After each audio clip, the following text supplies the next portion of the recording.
Bonjour! Une petite vidéo aujourd'hui sur le thème des chakras et de l'aura.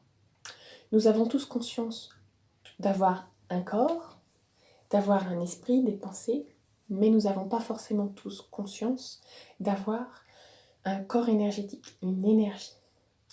Nous sommes tous énergie, que nous soyons des humains ou des animaux, et nous avons tous un corps énergétique composé principalement des 7 chakras principaux, d'une multitude de chakras mineurs, ainsi que d'une aura.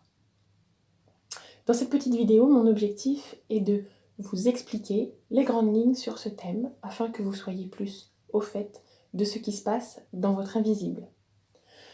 Je dis invisible, ce n'est pas vraiment le bon mot, puisque certains d'entre nous sont capables de voir l'aura et les chakras, ou de les sentir. Pour ma part, je suis capable, quand je suis en train de faire un soin à quelqu'un, de sentir les chakras et l'aura de la personne. Bien entendu, je ne le fais que quand la personne demande un soin. Donc, les 7 chakras principaux de notre corps se situent entre le ciel et la terre. Nous avons le chakra couronne. C'est le chakra qui nous relie au divin, à la source, à l'univers, à Dieu pour certains. Chacun y met le vocable qui lui semble le plus juste pour lui-même. Moi, principalement, je dis que le chakra couronne me connecte au divin, à la source. Lorsque ce chakra fonctionne bien, nous recevons les idées, les intentions, les intuitions qui nous permettent d'avancer dans notre vie et qui nous guident. C'est un petit peu le lien entre nous et notre équipe en l'air. Nous avons ensuite le chakra du troisième œil. Le chakra du troisième œil, c'est le chakra des perceptions extrasensorielles. Quand ce chakra fonctionne bien, il est capable de nous permettre de nous révéler à travers nos dons et capacités de naissance que nous avons prévu d'avoir dans cette incarnation. Ce chakra est lié aux capacités de médiumnité, de clairvoyance, de clairaudience, de clair-ressenti, etc., etc. Nous sommes tous venus sur Terre avec la capacité, des capacités à découvrir, à développer. Si nous en ressentons le besoin, bien entendu. Nous avons ensuite le chakra de la gorge. Ce chakra de la gorge est un chakra qui correspond à tout ce qui est en lien avec l'expression, comment je m'exprime. Est-ce que je m'exprime avec paix, avec justesse, sans jugement, ou est-ce que je m'exprime plutôt sur un versant négatif? Lorsque ce chakra est harmonieux, nous trouvons facilement des mots positifs, des choses positives à dire ou à exprimer. C'est aussi le chakra de l'expression dans toute sa grandeur, donc pas forcément que l'expression orale. Il peut arriver que ce chakra dysfonctionne lorsque nous sommes privés d'expression, lorsque nous n'arrivons pas à exprimer nos ressentis, notre besoin de dire les choses. Il y a ensuite le chakra du cœur qui est situé ici, vers le sternum. Ce chakra est le chakra de l'amour par excellence, comment nous sommes capables de ressentir de l'amour de manière inconditionnelle, sans attendre de retour, sans attendre qu'on nous rende cet amour. Nous ne sommes pas des êtres qui sont faits pour être dans le donnant-donnant, mais juste dans le donnant et advienne que pourra. Ce chakra fonctionne bien lorsque nous sommes vraiment dans l'amour des petites choses toutes bêtes au quotidien, dans l'amour de nos proches, dans l'amour à tout point de vue. Il se peut que ce chakra dysfonctionne lorsque nous avons des problèmes conflictuels, relationnels, lorsque nous nous sentons incompris, injustement aimés ou pas assez aimés, etc., etc. Nous avons ensuite, au niveau de l'estomac, le chakra du plexus solaire. Ce chakra a toute son importance puisque c'est le chakra de nos émotions. Et nos émotions sont très importantes pour réussir à être épanouis. Ce chakra est basé au niveau de l'estomac. Ce n'est pas un hasard, puisque c'est la manière dont nous digérons les émotions. Ah, il y a des fois des petites choses qui sont dures à digérer. Hop là, ça coince, on a mal un peu au ventre. Et bien voilà. Donc le chakra du plexus solaire, c'est vraiment le chakra de comment j'accueille mes émotions, qu'elles soient bonnes ou négatives, qu'elles me fassent du bien ou qu'elles m'inquiètent un peu, comment je les accueille, quelles qu'elles soient, sans les juger, et comment je les laisse passer à travers moi. Les émotions sont importantes car ce sont des messages au quotidien. Si nous les bloquons et que nous n'acceptons pas d'avoir une émotion, non, je ne veux pas ressentir ça, et bien là, c'est à ce moment-là que le chakra se met à dysfonctionner. Au contraire, si nous acceptons d'être triste, ou d'être en colère, ou d'être très joyeux, etc., que nous laissons cette énergie circuler à l'intérieur de nous, le chakra continue à fonctionner correctement. Nous avons ensuite, au niveau de la ceinture du pantalon, le chakra sacré. Le chakra sacré qui est lié à notre énergie personnelle, profonde. Certains disent même l'énergie sexuelle, pas sur le point de vue de la sexualité, mais sur le point de vue de notre capacité à être créateur, à mettre en place des projets, à mettre en place des choses dans la matière, à créer des choses qui nous conviennent, ne serait-ce que jardiner ou faire de la cuisine, etc. Comment nous sommes capables de créer des choses sur Terre. Et comment nous y mettons notre énergie, notre amour, notre cœur.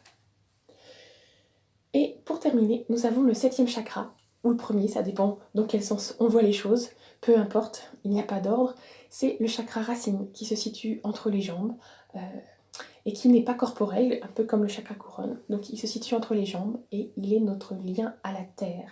C'est grâce à lui que nous pouvons être enracinés, être ancrés.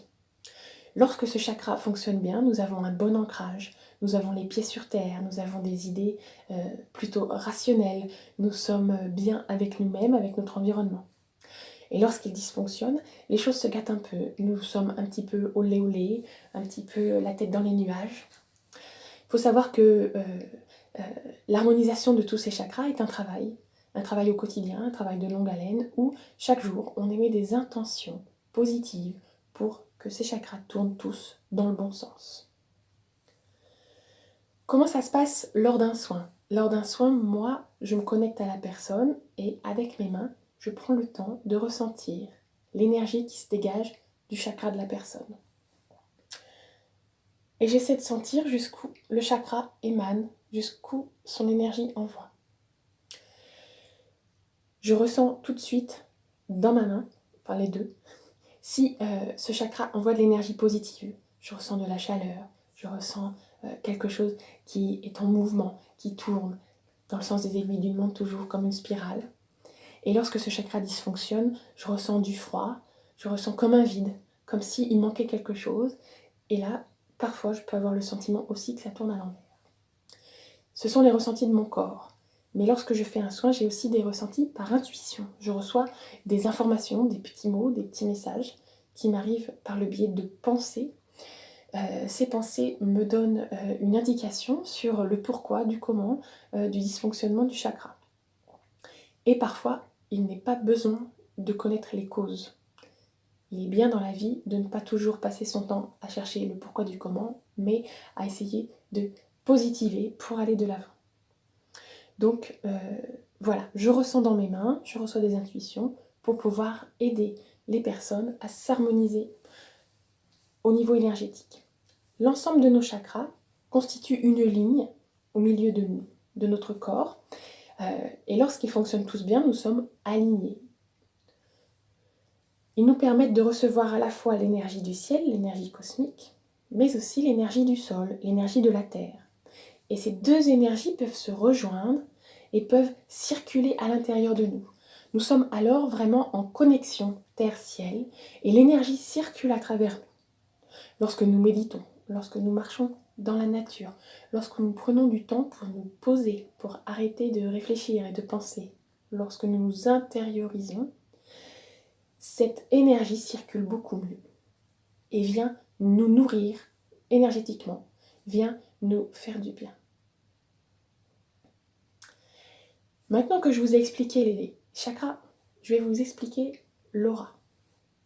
Nous avons tous un corps énergétique qui nous entoure. C'est ce qu'on appelle notre aura.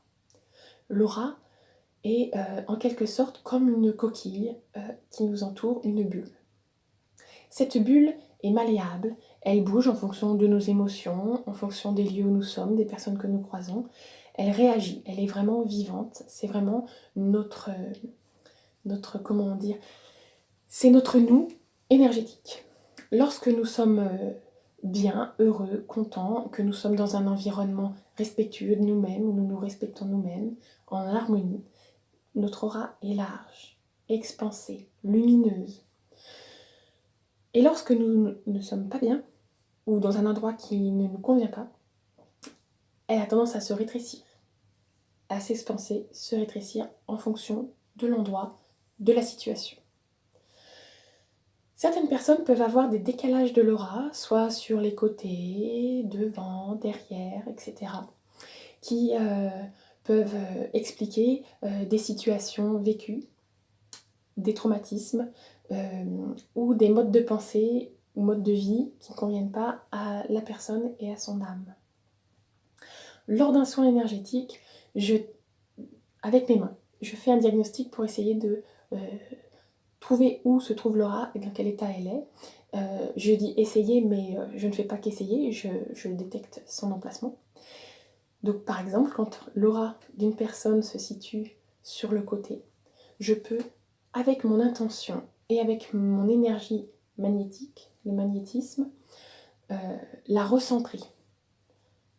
C'est un peu compliqué à expliquer, mais ça marche, puisque lorsque je reteste avec mes mains, je trouve une aura qui est bien centrée autour de la personne.